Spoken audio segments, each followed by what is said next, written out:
Assalamu alaikum students. How are you all? I hope that all of you are fine. And by the grace of Almighty Allah, I am also good. So student, today is our second reinforcement lecture of chapter number 1. In the last lecture, we have completed the definition of set, and I have given you some example of set. और मैंने आपको ये भी बताया कि daily life में set हमारे कहाँ कहाँ यूज़ होती हैं चीज़ें. तो बिल्कुल मैं उम्मीद करता हूँ कि आपको सेट की डेफिनेशन, हमारी रियल लाइफ में सेट कहाँ कहाँ यूज़ हो रही है चीज़ें, बहुत सारी चीज़ें बहुत अच्छे से समझ आ गई होंगी. इसके अलावा हमने जो सेकंड टॉपिक किया था फर्स्ट रीइंफोर्समेंट लेक्चर में, वो था forms of set. I have told you about the 3 forms of set: descriptive, tabular and set builder form. Then I also explain about the different types of set. So now from today, students, we have another topic, and that is symbol use in set. And today is our reinforcement lecture of chapter number 1. This is the second lecture, and today inshallah we will complete the reinforcement of chapter number 1. And in the next lecture, inshallah, we will start chapter number 2. Yes, student, another announcement is, मैंने आपको इस lecture के साथ आपको exercise भी मिलेगी, test paper. तो उसके बारे में मैं आपको बताता चलूँ कि वो आपको मंडे को सबमिट करवानी होगी. ओके, तो you have a couple of days to complete that assignment. और ये भी मैं आपको बताना चलूँ कि उसके मार्क्स भी होंगे. सो स्टूडेंट कोशिश रहे कि कंप्लीट स्टूडेंट उस असाइनमेंट को सबमिट करवाएं. ओके, सवाल किस तरह के होंगे? सवाल मैं बस नंबर चेंज कर दूंगा, सिंपल, और बाकी पैटर्न जो है वो वैसे ही होगा. आपको हेल्प मेरे फर्स्ट रीइंफोर्समेंट लेक्चर से भी मिलेगी, एंड द सेकेंड जो ये लेक्चर है हमारा, इससे भी बहुत ज़्यादा हेल्प मिलने वाली है. ठीक है, तो now move towards our topic. So the first symbol we use equal sign. We set as equal. अच्छा, इक्वल में क्या होता है? इक्वल में हम लोग suppose we have a set A 1 2 3 4, and another set we have B 1 2 3 and again 4. तो इस कंडीशन में पता है हम सब क्या लगा सकते हैं? Yes, we can use the equal sign. Okay, because the element of the set is equal. 1 2 3 4 1 2 3 and 4. अच्छा स्टूडेंट, एक और बहुत इंपॉर्टेंट चीज कि अगर if we have a same element but the sequence is different, अगर sequence इस तरह से हो, still we use equal sign. ठीक है, now move towards our second symbol, and that symbol is not equal to.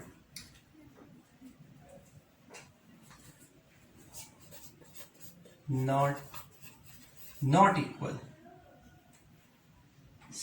equal. Okay students, अच्छा इसमें क्या होता है? Suppose again we consider the example as we taken in the above part 1, 2, 3 and 4. But in the B set we have 1, 3 and 2 suppose. So this set we can say that it is not equal. ठीक है, अब third पे आ जाते हैं. In third we have a E. This sign represent belongs to. Suppose हमारे पास एक set है. Suppose we have a set A. The element 1, 2, 3 and 4. अब मैं इस तरह से एक सवाल आता है. फर्स्ट करें 2 is the element of A or not? If yes, if your answer is yes, then you can use this symbol. और अब फोर्थ पर आ जाते हैं. फोर्थ है this one, not equal to. अच्छा, एग्जाम्पल में मैंने आपको लिखा suppose we have 5 dash A. Is that belongs to A or not? Obvious, it is not belongs to A. Okay, students? And the fifth symbol, we have a 5 sign.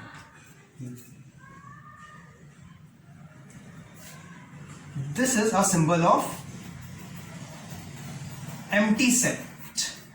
और पता है इसको हम सब क्या कहते हैं? You know, student, we set this set as null set as well. हम इसको null set भी कहते हैं. अच्छा, इस पे हम से रिप्रेजेंट किस तरह से कर सकते हैं?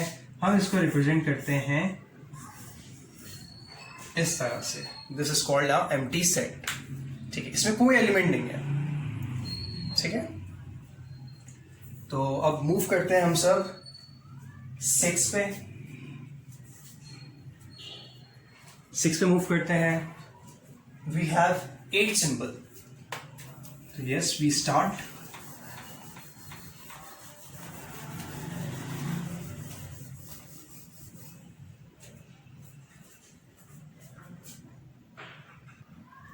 So now, student, the sixth symbol is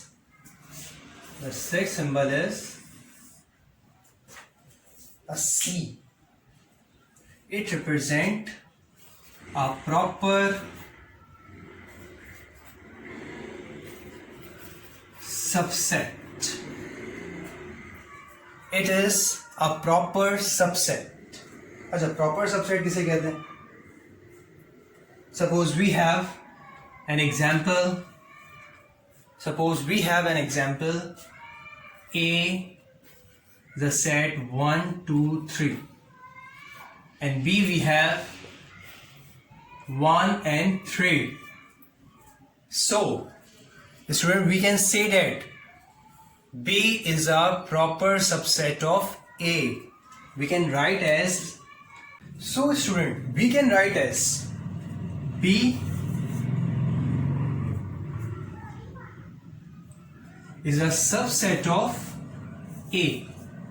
अच्छा, ऐसा क्यों?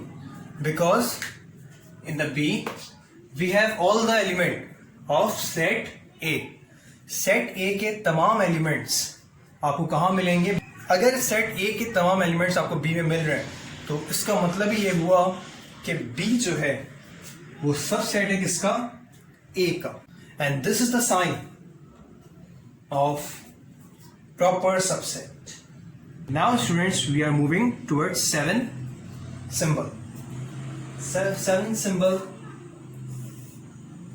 We have this not a proper subset.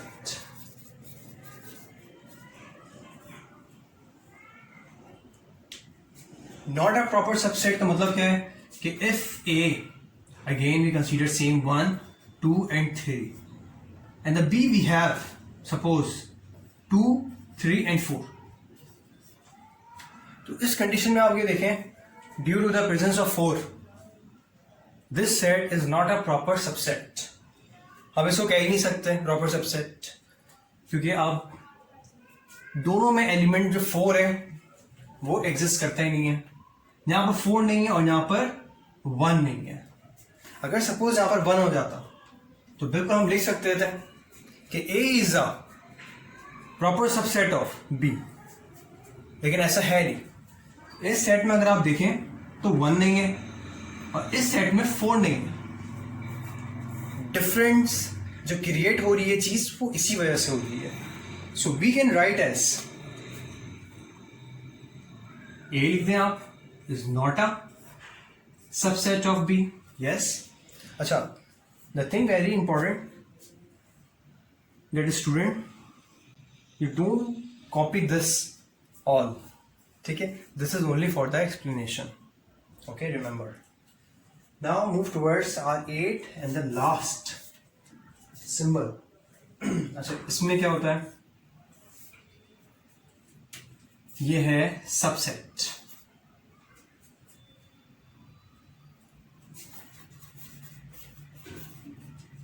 Subset. ऊपर वाला जो सिंबल था, यहां पर आपने देखिए एक चीज लिखी हुई है, ये that is called a proper subset, और इसे कहा जाता है सबसेट. अच्छा, इसमें सबसेट में ये भी चीज होती है. सपोज अगर A है, A में 1, 2, 3 और B में भी यही सेम एलिमेंट आ रहे हैं 1, 2, 3, तो पता है हम सब ये लिख सकते हैं.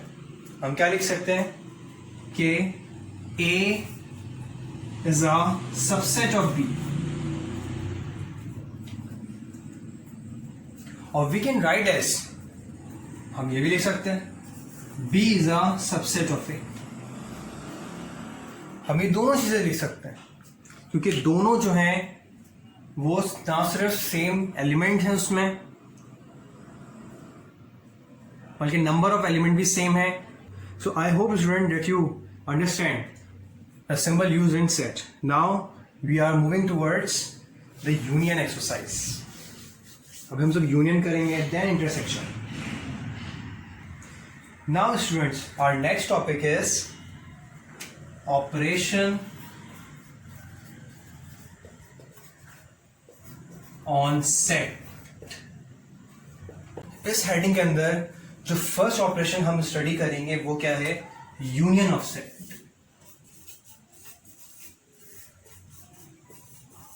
यूनियन ऑफ सेट हम सब जो स्टडी करेंगे वो यूनियन ऑफ सेट है.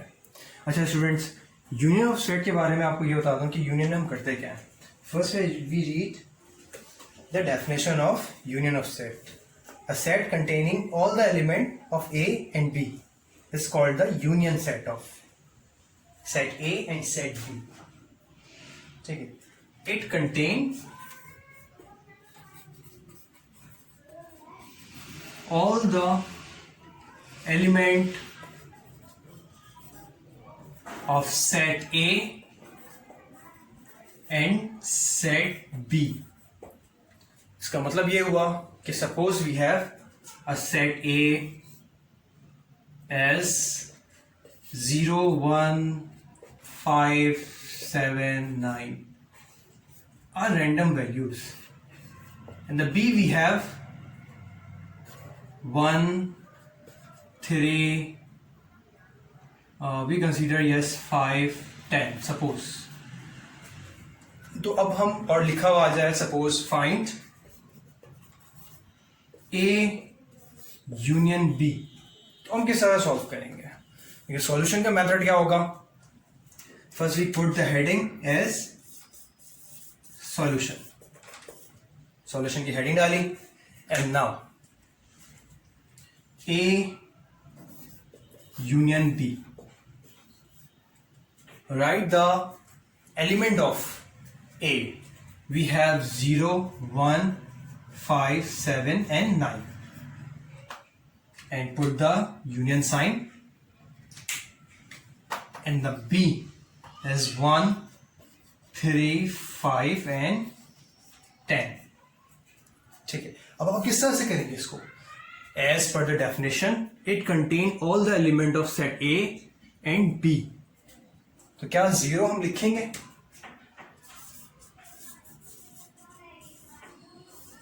क्या हम 0 लिखेंगे? यस, बिल्कुल हम 0 लिखेंगे, क्योंकि 0 is also a element of A. तो ये जो वैल्यू लिखेंगे वो 0, 1, 2 है, नहीं है, 3, देन 5 वी हैव। अच्छा 5 देखें 2 टाइम है, तो क्या 2 दफा लिखेंगे हम? बिल्कुल भी नहीं, जस्ट हम लिखेंगे 1 time. So 1, 0, 1, 3, 5, 7, 9 and 10. So student, we can say that this is the A union B. ये आंसर होगा किसका? आपका A यूनियन B का आंसर आपका ये है। जिस तरह से लिखा हुआ है इसमें कि हम दोनों को, सेट A के एलिमेंट को और B के एलिमेंट को ऐड कर देता है। तो जो भी नाम भी हो, मैं तो सिर्फ ये जो एग्जाम्पल दी है इसमें क्या है कि 0, इसमें आपके पास नंबर है, इसमें भी ऐसा भी हो सकता है कि अल्फाबेट हो, ऐसा भी हो सकता है कि सिटीज नेम हो। तो हम सब क्या करेंगे कि जो सेट ए के एलिमेंट है एंड द सेट बी के एलिमेंट है, वी राइट इट कंबाइन। ठीक है, सबको हम कंबाइन करके लिखेंगे। ओके स्टूडेंट्स, उम्मीद करता हूँ कि आपको ये चीज़ समझ आ गई होगी। अब बिल्कुल now move towards our second operation. Second operation क्या है? Let's see. Now student, the second operation is intersection of set. अच्छा बिल्कुल, first we read the definition of intersection of set. A set containing the common element of A and B is called the intersection of set A and B. So it contain the common element of set A and set B. ठीक है, उसमें लिखा हुआ था कि combine करके होता है, और उसमें लिखा हुआ है कि it contain the common element of set A. अच्छा, इसका मतलब क्या हुआ? ठीक है, again we consider set A, we have A B C D. Suppose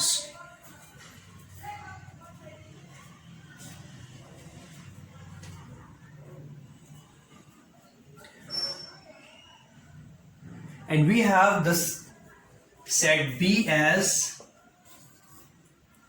C, D, E and F. Suppose, और यहां पर लिखा हुआ that find intersection of a set.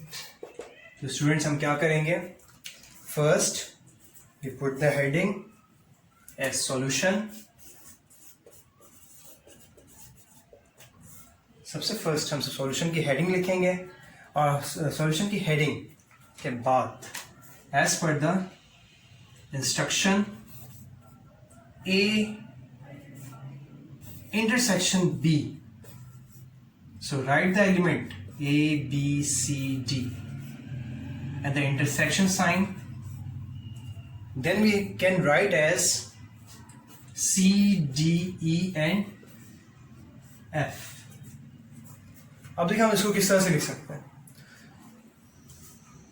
We find the common element between A and B. अच्छा, common element कौन कौन से A और बी में? The common element we have C and D, so we can write as A intersection B is equal to and D. So this is the answer of intersection of a set of A and B। ठीक है, बिल्कुल जिस तरह से example दी थी कि alphabet है, number भी हो सकते हैं, सिटीज़ नेम भी हो सकते हैं, अ पर्सन नेम भी हो सकता है, ठीक है। तो इस तरह की सिचुएशन भी हो सकती है, ठीक है। एक और एग्जाम्पल मैं देता हूँ आपको इंटरसेक्शन के हवाले से। सपोज इसी में चेंजेस कर देते हैं स्टूडेंट्स।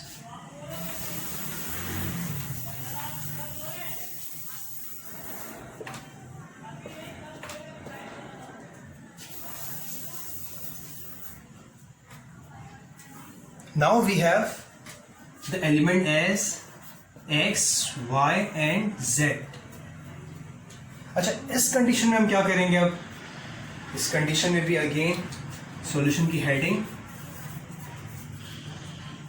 और we can write as a intersection b, a b c and d intersection sign x y and z.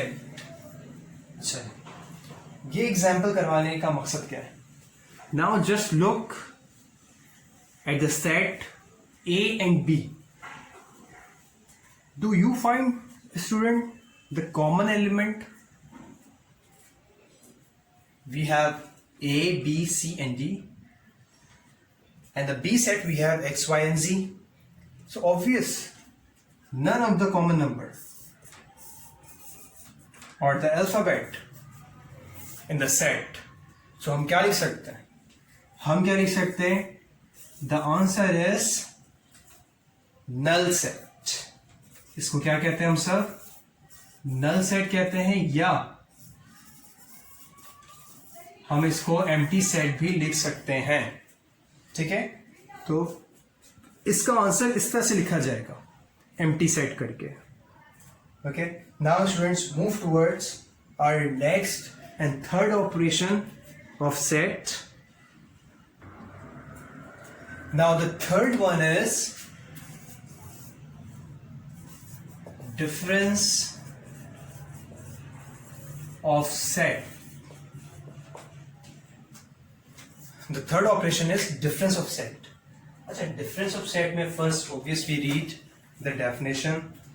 The difference set of any two set A and B is the set of the elements of set A which are not in set B. It is a difference of two set in which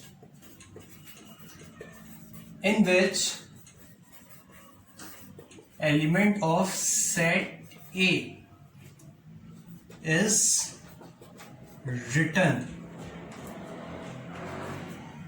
which is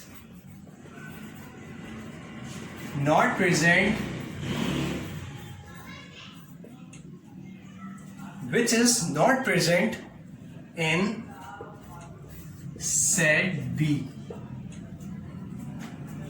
So again we read the definition.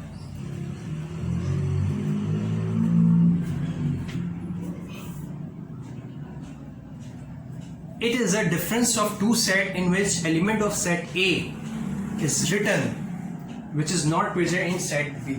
चले पहले student जी समझ लेते हैं definition क्या है. Now student, we take the example as in the set of A we have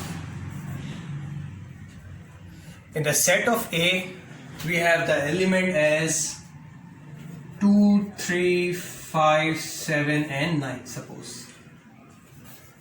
And the B we have the element like 3, 4, 5, 7. As per the rule of difference of set, first we put the heading solution. And now the difference of set A minus B. In the difference of set, we minus the element of A with B. ये मैंने element of A लिखा है and then put the minus sign और फिर 3, 4, 5 and 7. अच्छा student, क्या कर सकते हैं? माइनस का मतलब ये है कि सब्ट्रैक्ट करेंगे आप 3 सब्ट्रैक्ट विथ 3, ओके। 4 है? नहीं है, okay. 5, yes, 5 subtract with 5, 7 subtract with 7। अब देखिए क्या आंसर आना चाहिए। अब जो आंसर लिखेंगे A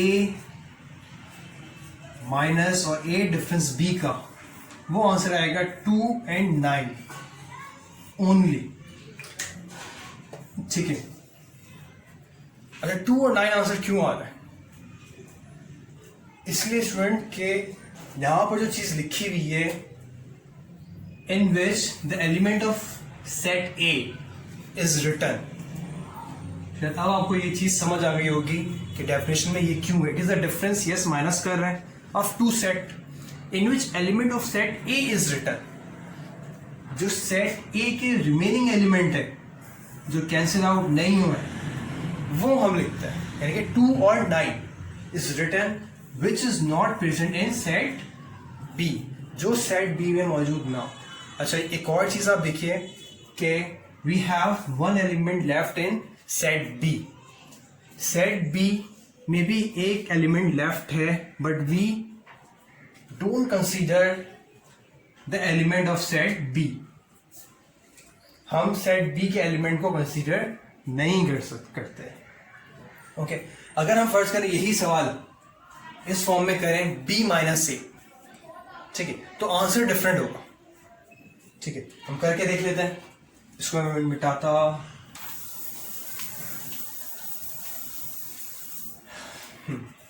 यहां पर साइड में हम सभी करके भी देख लेते हैं।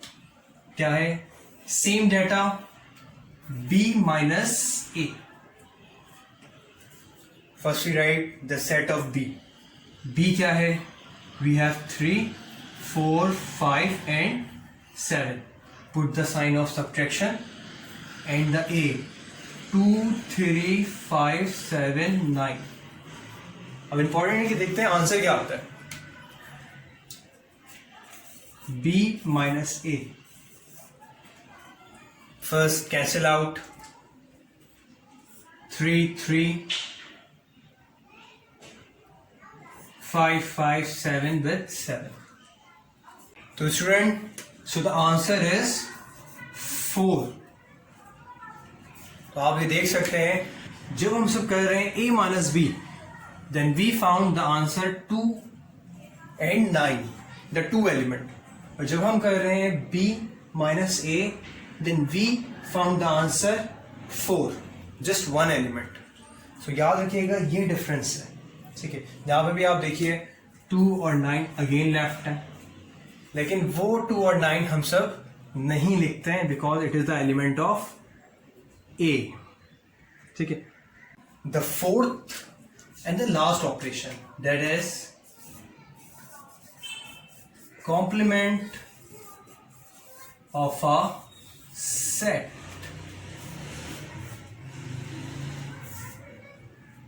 The complement of a set, अच्छा, it is represented as A apostrophe।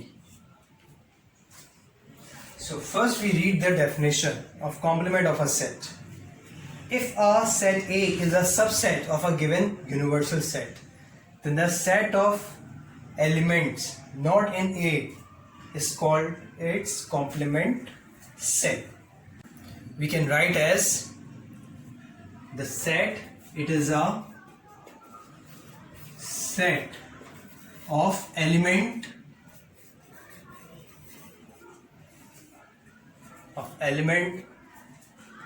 of universal set which is not present in set A। ठीक है, डेफिनेशन मैं आपको आसान करके लिख रहा हूं, ठीक है। बिल्कुल जब हम सब सॉल्व करेंगे तो आपको ये चीज ज्यादा बेहतर समझ आ जाएगी। अभी क्या है? It is a set of element of universal set which is not present in set A, which is not present set A। okay, मतलब क्या हुआ इसका? Suppose we have a question A, B, C, D, X, Y and Z। As you know, student, I have told you about the universal set, that a universal set is the biggest set, and all the elements are present in that set. And we have the set A as A, C and D, suppose. और question आया हमारे पास कि find A complement, तो उसके लिए हम किस तरह से निकालेंगे? सबसे first we put the heading as solution, और उसके बाद ए कॉम्प्लीमेंट का मतलब ही ये होता है यूनिवर्सल माइनस ए। ये चीज याद रखिएगा स्टूडेंट, बहुत इंपॉर्टेंट चीज है। ए कॉम्प्लीमेंट का मतलब ही ये होता है universal minus A. Now right the set of universal set.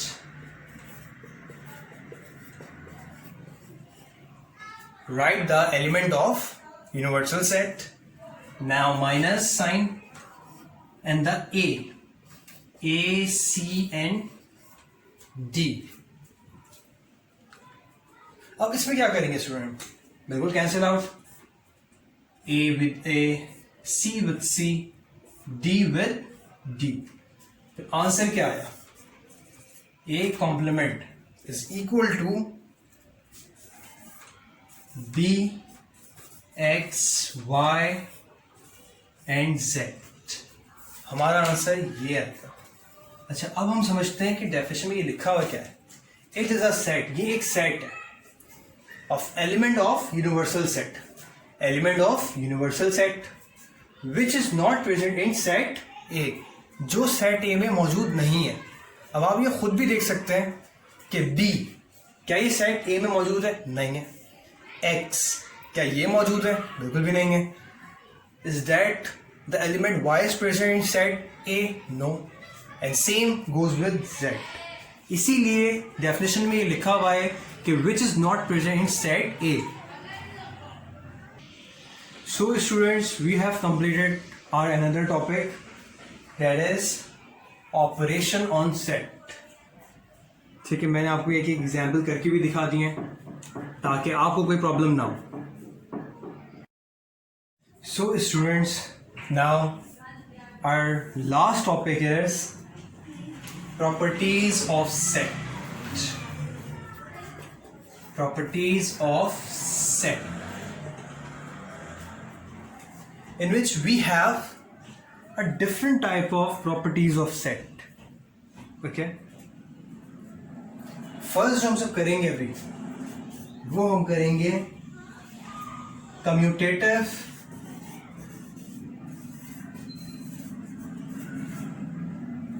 Property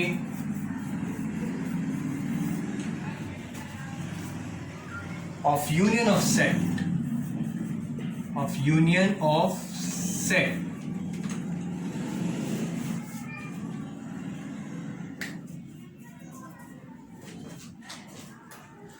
so student, जो हम सब फर्स्ट प्रॉपर्टी कर रहे हैं वो है commutative property of union of set. अच्छा, इसमें कंडीशन क्या होती है? इसमें कंडीशन होगी A union C is equal to C union A, C union B is equal to B union C. So ये वाली हमारे पास कंडीशन होती है, commutative property of union of set. So इसमें होता क्या है? Suppose we have a set 1 2 3 4 and the B we have 3 and 4 just, and C set is 1 and 4 suppose. So as per the first condition, A union C equal to C union A. Yes, A we have 1 2 3 and 4, union C we have 1 and 4. अब वहां पे क्या होगा? वहां पे इस तरह से होगा कि 1 and 4 यूनियन A। A की वैल्यू क्या हो सकती है? वैल्यू होगी 1 2 3 एंड 4। बिल्कुल अगर आप इस साइड से आप करें, यूनियन का मतलब ये होता है कि हम कंबाइन कर देते हैं। सो 1 2 3 एंड 4, क्योंकि ये तो रिपीट हो रहा है, same as it is equal to 1 2 3 and 4। So A union C is equal to C union A, hence proof. Same as it is C union B is equal to B union C. बिल्कुल आप समझ गए होंगे कि ये भी किस तरह से ऐड होंगे, और बिल्कुल जो आंसर आएगा वो एक ही आएगा दोनों का। So now move towards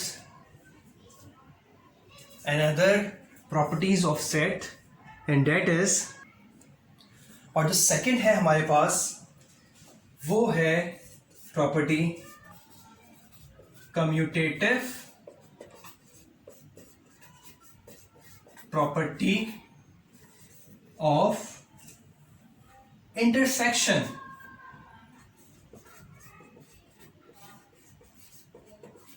of set. इससे पहले जो हमने पढ़ा था वो है commutative property of union of set, और यहां पर है commutative property of intersection of set. अच्छा, इसकी कंडीशन क्या होती है? इसकी होती है condition A intersection C equal to C intersection A. The same as it is, we have C intersection B equal to B intersection C. वहां पर यूनियन साइन लगा रहे थे और यहां पर क्या है? इंटरसेक्शन साइन है। बिल्कुल ठीक है। अब बिल्कुल एक ही फर्स्ट एग्जांपल जो है वो फर्स्ट वन हम कंसीडर करते हैं कंडीशन, ठीक है। A intersection C is equal to C intersection A. So A, suppose we have A, B, C and D, and the C set we have B, D and E. So as per the condition, हम क्या कर सकते हैं? A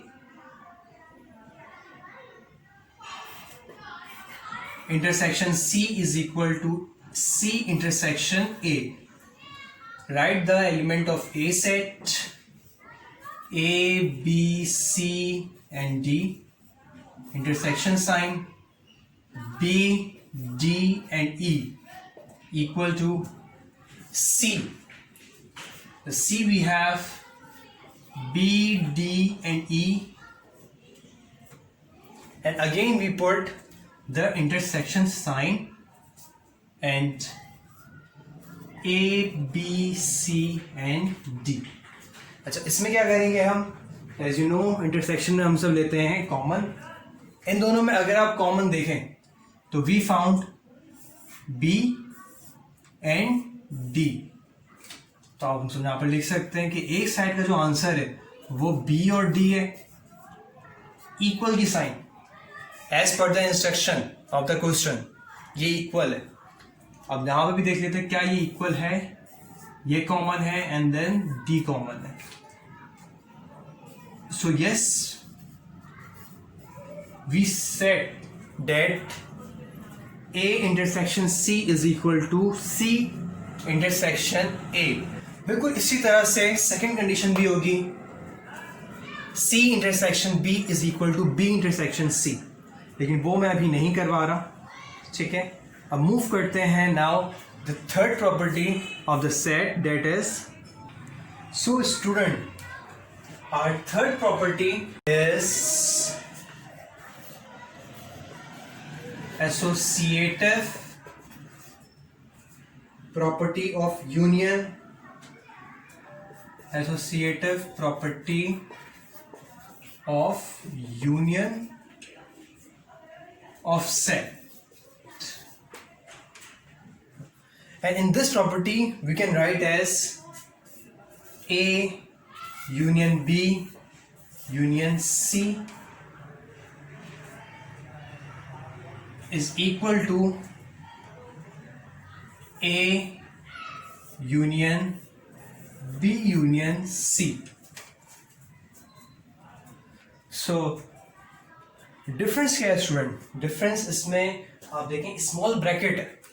आपको पता है कि maths में जब भी हम सब सॉल्व करते हैं तो पहले हम सब सॉल्व करते हैं स्मॉल ब्रैकेट, ठीक है, और उसके बाद फिर जो ब्रैकेट से बाहर है वैल्यू हम वो सॉल्व कर रहे होते हैं, ठीक है। हम बिल्कुल इसको सॉल्व करेंगे, लेकिन अब हम फोर्थ भी देख लेते हैं कि फोर्थ टाइप क्या है हमारे पास। The fourth and the last property of set is associative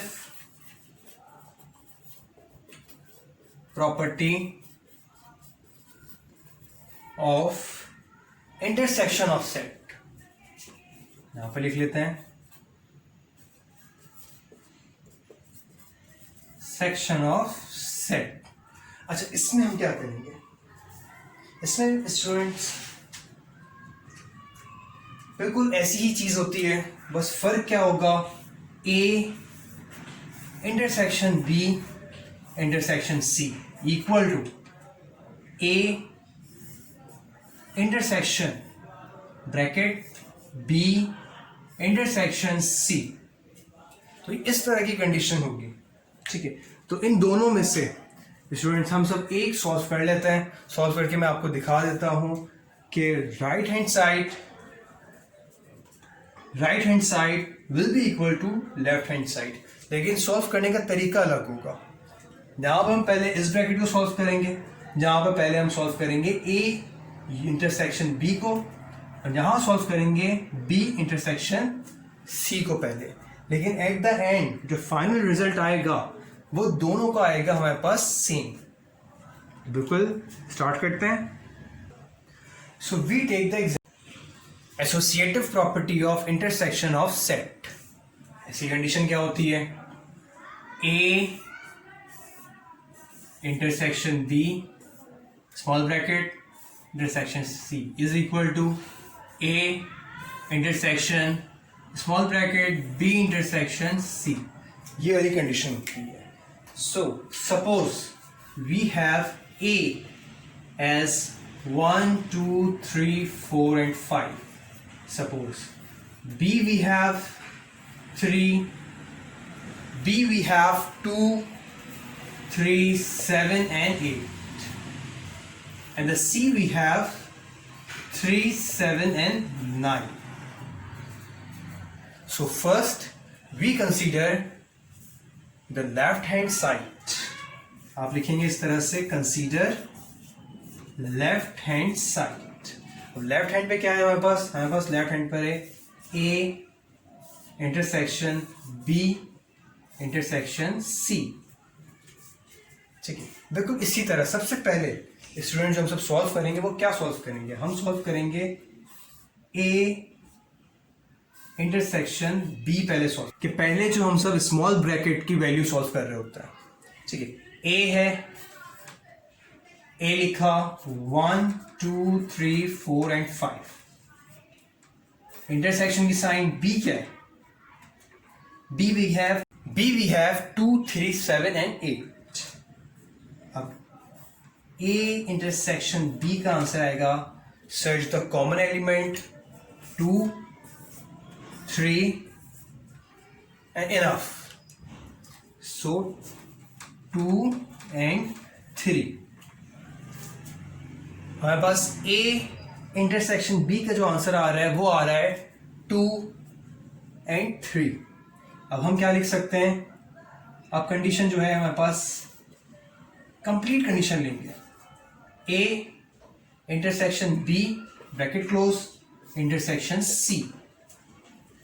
so A intersection B की जो वैल्यू आ रही है वो आ रही है 2 और 3, इंटरसेक्शन साइन ओके, और C. Now C we have 3, 7 and 9. अब इसमें कॉमन क्या है स्टूडेंट्स, तो स्टूडेंट्स इसमें कॉमन है हमारे पास 3। तो हमारे एक साइड का जो आंसर आ रहा है लेफ्ट हैंड साइड का वो आ रहा है 3। Now we are going to solve the right hand side.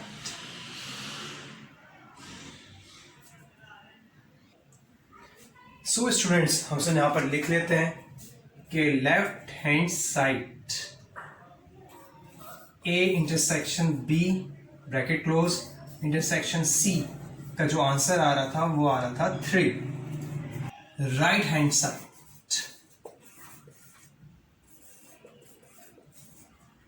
Right hand side की कंडीशन क्या है? A intersection small bracket B intersection C. पहले क्या सॉल्व करते हैं स्टूडेंट्स? पहले हम सब ब्रैकेट सॉल्व करते हैं. Small bracket B intersection C. So the value of B is 2, 3, 7 and 8.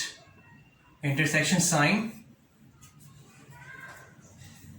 The element of C is 3, 7 and 9. अब देखिए इसमें से कॉमन क्या है? जो कॉमन है वो है 3 and 7. Okay, so B intersection C का जो आंसर आ रहा है वो आ रहा है 3 and 7. Now you right. अब क्या करेंगे? वैल्यू रखिए. ए की वैल्यू क्या है? ए की वैल्यू है 1, 2, 3, 4 and 5. Intersection sign. And now B intersection C की वैल्यू क्या है? बी इंटरसेक्शन सी की वैल्यू है 3 और 3 and 7. अब इन दोनों में देखिए कॉमन क्या है? Common we have 3. So we can say that the property of associative property of intersection of set hence proof, because in the left hand side and the right hand side we are getting the same answer, that is 3. Okay students, video बहुत बड़ी हो गई है, लेकिन इसमें आपने complete जो हमने चैप्टर नंबर 1 पढ़ा है उसे रिव्यू कर लिया. सारे टॉपिक हमने कवर किए. ठीक है, होमवर्क क्या है वो मैं आपको बताता हूं. ये मैं आपके लिख रहा हूं क्लास वर्क. क्लास वर्क का मतलब ये हुआ कि आपने ये काम मुझे 2 बजे से पहले सबमिट करवाना है. ठीक है, किस तरह से? ये है क्लास वर्क. ओके, क्या है क्लास वर्क वो मैं बताता हूं. We have a union 1, 2, 3, 4, 5, 6, 7, 8, 9 and 10. We have a A set as 2, 4, 7, 9 and 10. And the B we have 3, 7 and 9. देखिए आप लोगों ने क्या करना है? First find first one is A union B. Okay students, second one is A intersection B.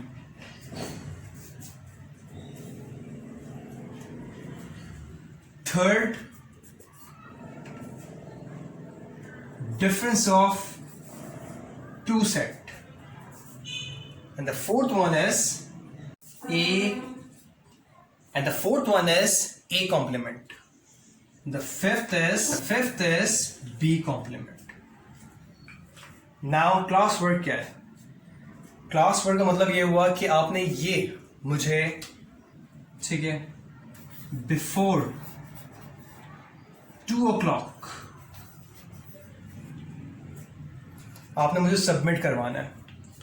आप लोग इसको सॉल्व कीजिए. लेक्चर के बाद पिक्चर लेकर मुझे ग्रुप में सेंड कीजिए.